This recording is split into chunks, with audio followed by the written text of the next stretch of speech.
Žurnalistikos, politologijos, geografijos, ekonomikos, vadybos ir viešo administravimo ketvirtakursiai pirmadienį paskutinį kartą rinkosi į socialinių mokslų fakulteto auditorijas. Paskutinės paskaitos šventė surengta visoms 6 bakalaurantų grupėms. Šio fakulteto dekanas profesorius Antanas Bučinskas teigia, kad šį pavasarį studijas baigs apie 200 studentų. Šiemet išleidžiame pavasarį, išleisim 3,5 žiemą dar išleidom.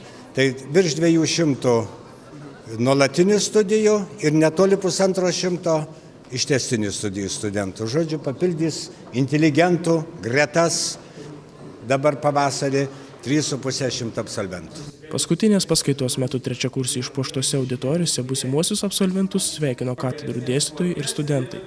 Pasak ketvirtakursių, juos apėmė dvilypiai jausmai. Iš tikrųjų jaučiuosi labai dviprasmiškai, nes iš vienos pusės vis dar yra jaudulys dėl nepriduoto baigiamojo darbo, dėl artėjančių egzaminų, bet ką tik mūsų katedros vedėjas mums pasakė labai įkvepiančią ir tokią motyvacinę kalbą. Taigi iš kitos pusės jausmas yra geras ir tiesiog yra žingsnis į ateitį ši diena.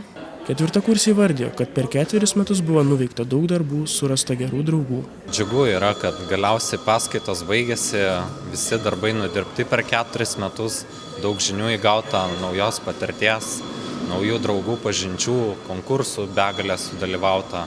Tiesiog buvo smagu mokytis 4 metus.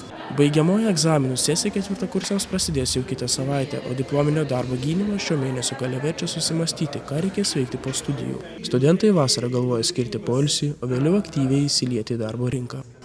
Vasarą norėčiau galbūt atsipūsti, gal kažkokį lengvesnį darbą ar užsienyje ar Lietuvoje, o toliau labai domintų, kad ir stažuotės Europos Sąjungoje ar kitose institucijose. Tikrai bent jau aš asmeniškai arba dauguma mano grupės draugų galbūt bandysim toj politikos srity, jeigu nepavyks, galbūt pasuksim kitur. Ne visi studentai dar apsisprendė, kur pasuks po diplomų įteikimų, kai kurie mąsto apie 2 pakopos magistro studijas. Čia toks sunkus apsisprendimas yra, galbūt magistrą, galbūt jau reikės padirbėti, praktikos įgauti, kad sužinočiau, kur norėčiau tęsti savo magistro studijas. Tai dar nesu tiksliai apsisprendęs. Paskutinės paskaitos šventę socialinių mokslų fakultete užbaigė profesorės, habilituotos daktarės, žinomas kalbininkės Audronės Kaukienės vesta paskaita. Jos metu profesorė kalbėjo apie tautiškumą ir lietuvių kalbos archaiškumą.